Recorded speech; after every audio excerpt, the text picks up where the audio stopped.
Mais le climat actuel est-il bien naturel? L'animal doit faire face à un réchauffement bien plus important et rapide que dans le passé. Sans compter que la pression humaine sur son habitat et sur ses ressources en nourriture, ainsi que la pollution, n'existait pas autrefois. Est-ce que ça vous effraie? Non, non, non. Nous n'avons pas peur d'eux. Qui sont-ils? Qui sont-ils? Ils sont aussi des êtres humains, mais ils n'aiment pas les autres.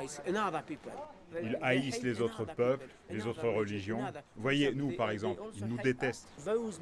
Ces musulmans-là, voyez-vous, ils ne savent pas, ils ne comprennent pas le sens du mot islam. L'islam, c'est une religion de paix, une religion d'amitié. Vous comprenez?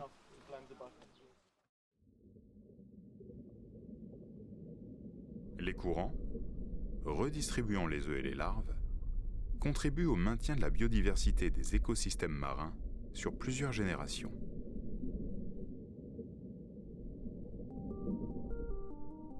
Les larves étant très vulnérables, on délimite des aires marines protégées afin de leur garantir un environnement stable pour se développer.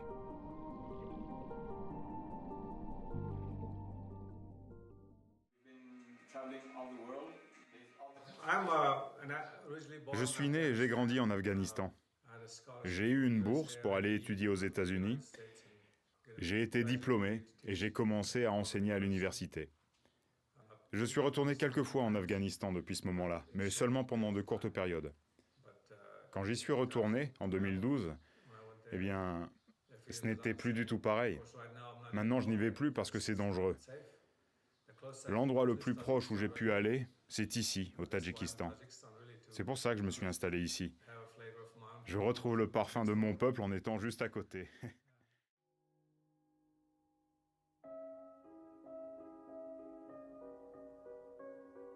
Avec son gouvernail fiché dans le sable et 2 pales d'hélice perçant l'obscurité, la poupe défigurée du Titanic repose sur la plaine abyssale, à 600 mètres au sud de la proue, davantage photographiée.